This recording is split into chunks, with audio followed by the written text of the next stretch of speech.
Hola a todas las personas de esta queridísima comunidad de práctica que vuelven al canal a sintonizar con estos contenidos. Yo vuelvo ahora de vacaciones, de una pausa en verano, aquí donde estoy que es en Madrid, y vuelvo pues con la energía necesaria para gestionar una cantidad fuerte de cambios con los que comienza este nuevo semestre, todos para bien seguramente. Pues para comenzar, seguro ya te diste cuenta que estoy grabando esto desde un nuevo lugar. Hoy te hablo desde un espacio nuevo de ecotrabajo, un coworking space nuevo aquí en Madrid que tiene pues esta sala con luz natural y bueno, a ver qué tal la acústica y todo eso. Antes de continuar, pues te cuento quién soy por si acabas de aterrizar por aquí. Me llamo Nadia y fundé esta mentoría de proyectos creativos y de investigación en donde soy desenredadora de proyectos y mentora de escritura. Así que bienvenida a este canal o bienvenida de vuelta si ya sueles venir. Y ahora enfocando el tema de hoy te pregunto, ¿has pensado que gracias a la inteligencia artificial vas a poder ser más productiva y escribir lo que tienes entre manos ahorrándote tiempo? Seguro que sí, ¿verdad? Porque bueno, mucha gente está realmente de acuerdo y convencida de esto, así que bueno, si esto te está pasando a ti no eres ninguna excepción. He estado investigando este tema porque, bueno, va a formar parte de mis talleres y de mis mentorías. Ya de las mentorías forma parte desde el inicio, pero bueno, va a convertirse en un módulo pues mucho más formalizado en los talleres, y para eso he estado leyendo lo que se ha estado escribiendo en este año y medio sobre los modelos de inteligencia artificial o IA desde que salió pues ChatGPT al mercado.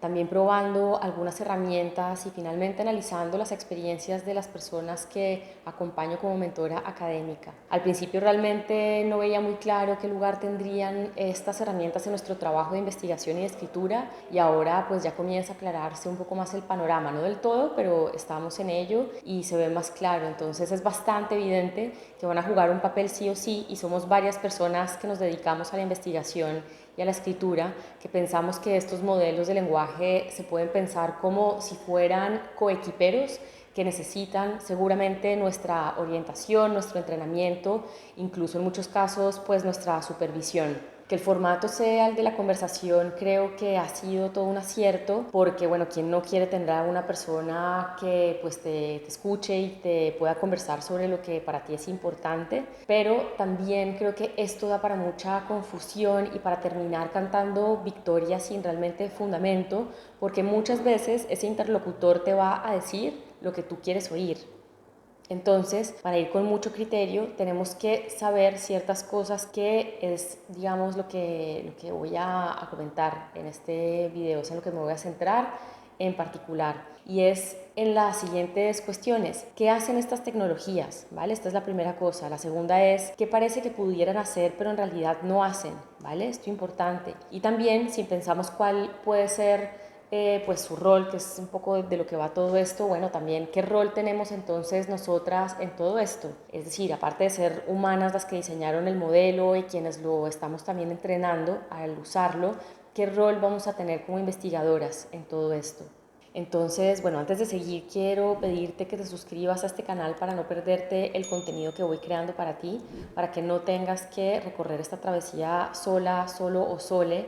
Y bueno, suscribiéndote también me ayudas además a que le llegue a personas que no saben que esto existe todavía. Bueno, y entonces para empezar, pues, ¿qué es esto? ¿Qué es esto del ChatGPT o las IA del tipo ChatGPT?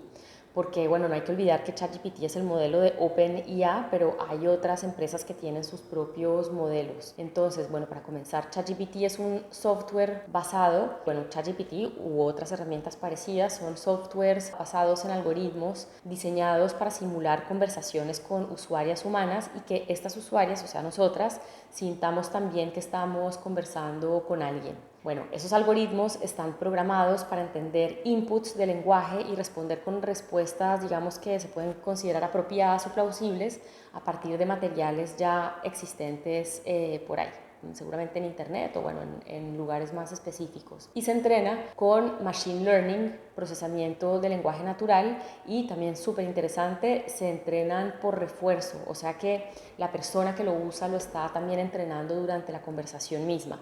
Y en cuanto a la investigación y a la escritura, qué es lo que hace y qué es lo que no hace, aunque parezca que pueda hacerlo. Y entonces para esto hay, para comenzar, dos cosas bien importantes que creo que hay que tener en cuenta en relación a lo que se puede hacer con este algoritmo y con la calidad de lo que va a hacer. Y es, en primer lugar, los prompts, que son las preguntas o pedidos que le hagas al modelo, y la calidad de estos prompts. Digamos que la manera en la que están redactados, todo esto tiene pues una importancia en el tipo de resultados pues que obtenemos, en si esos resultados están teniendo en cuenta el contexto, bueno, diferentes capas de información, etcétera. Y en segundo lugar, el origen de la información en la que se basa la respuesta que vas a obtener, es decir, si tienes o no control sobre las fuentes de información. Esto es importante tanto para la investigación como para el salto entre la investigación y la escritura, como para la fase propiamente de la escritura. Pero bueno, yo aquí me voy a centrar solo en esta gran fase que es la escritura para que nos quepa aquí. Los papers que he leído suelen hacer una enumeración bastante rápida de para qué pueden servir, y yo veo que falta mucho por investigar y hay que ir pues mucho más al detalle. Pero bueno, de momento se puede decir que se ha usado para, por ejemplo, escribir borradores de artículos, para escribir resúmenes o abstracts, para dibujar imágenes de síntesis de resultados de datos, también para editar y, por ejemplo, para la traducción de tu idioma materno a muy seguramente inglés o, bueno, el idioma que sea. Entonces, mientras puede que te ayude a reproducir, por ejemplo, la estructura de las grandes secciones de un paper publicado en una revista en concreto, y a tener una idea de qué tipos de frases se suelen incluir en una sección en particular, después el contenido puede basarse en una mezcla entre la información que le des tú y otra totalmente inventada. Realmente la única manera de discernir esto es si ya eres una experta en tu tema, ¿de acuerdo? También es verdad que, bueno, en mis pruebas tengo que decir que realmente la manera, digamos, de estructurar el texto, pues si lo que te interesa es entender cómo lo puedes estructurar, realmente son secciones tan a grosso modo que la verdad es que no veo cuál es la ventaja entre eso y tú hacerlo al ojo. Eso está, digamos, por verse. Bueno, también le puedes preguntar al modelo, pues es verdad, si está inventando cosas, pero la respuesta que te dé también puede ser inventada totalmente. Y esto, yo insisto, con todo lo que tiene que ver con verificación pues, de la información, hay que tener mucho cuidado porque realmente este modelo en gran medida está entrenado para decirte lo que quieres oír. En cambio, si ya, por ejemplo, tienes un paper escrito, sí que te puede ayudar a hacer un resumen o un abstract, dándole tú con antelación la estructura o elementos que debe contener ese abstract o ese resumen. Y pues como eres tú la que le provee la información y ya estás lo suficiente empapada de tu tema de investigación, solo con tu revisión va a ser más que suficiente para validarlo.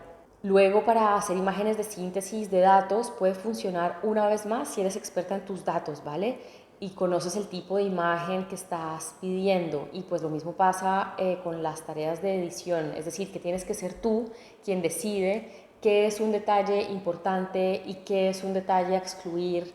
Y esto todo pues hay que incluirlo precisamente en el prompt con el que vayas a alimentar el chatbot. Y en cuanto a la traducción, a utilizar estos modelos para traducir, si por ejemplo no conoces la lengua a la que traducirás este texto, bueno, el resultado puede ser bastante desastroso porque el lenguaje de un paper puede ser como muy técnico, muy teórico o muy alejado al lenguaje de todos los días. Yo aquí también tendría cuidado y siento que pues vas a necesitar seguramente los servicios de alguien especializado en escritura académica en ese idioma en particular y que sea capaz de mantenerse fiel realmente a tu hilo conductor, a lo que quieres decir, etcétera, etcétera.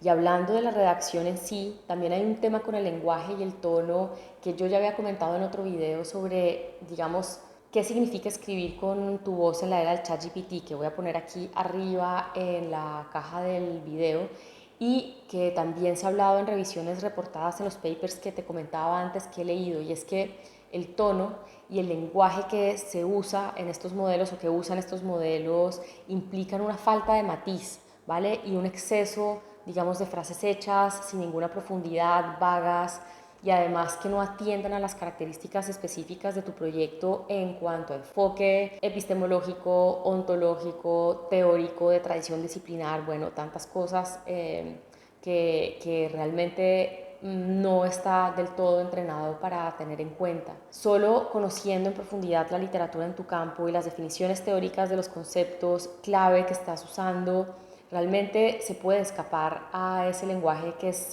como generalista y empaquetado. Entonces, bueno, además de esto, como el modelo tolera las inconsistencias, como ya hemos comentado antes, puede pasar que esté, digamos, redactado con frases plausibles, pero falsas y que incluso puedan ser contradictorias. Y bueno, por eso también hay que ir con un poco de cuidado. Entonces, cuando tú digas, por ejemplo, oye, suena bien, pero realmente no sé a qué se refiere, esto quiere decir que no ha funcionado, ¿de acuerdo? Entonces, ¿qué pasa? ¿Es real la promesa de que ahorra tiempo? La verdad es que a mí me ha sorprendido bastante que en los artículos que he leído esta premisa se repite como si fuera algo obvio, es como un punto de partida, una cosa que se asume como un punto de partida, pero realmente sin ningún tipo de comprobación. Y yo te puedo decir que aunque lleves años investigando en tu tema y estés familiarizado, familiarizada con tu campo, solo haciendo un cálculo, así sea global, grosso modo, del tiempo necesario para finalizar un borrador de artículo y compararlo a cómo lo harías a mano con un conocimiento experto sobre cómo se escriben artículos académicos, es realmente difícil saber si esto del ahorro de tiempo se cumple. También me sorprendió incluso leer en un artículo que hablaba de análisis de datos en investigación cualitativa y no tanto escritura como aquí propongo, pero en este paper una investigadora decía que le parecía súper positivo poder hacer investigación con menos personal en medios donde se financia mal la investigación, cuando lo suyo sería aprender a pedir presupuestos justos para las tareas de investigación en vez de entrar en la lógica de ahorrar en personal. Pero bueno, más allá de eso, hay que tener en cuenta también el tiempo de aprendizaje para usar estas herramientas. Es decir, si vas a dedicarte a escribir como parte de tu trayectoria profesional, claro que vale la pena el aprendizaje, pero hay que tener en cuenta este tiempo. Y si vas a aprender de forma autodidacta, esto es un proyecto de investigación en sí mismo, de prueba y error. Así que claro, te vas a ahorrar bastante tiempo si aprendes con alguien que tenga pues más experiencia que tú. Y esto se conecta con lo que te prometí que comentaría también, y es qué rol te queda a ti y por ejemplo, bueno, a mí.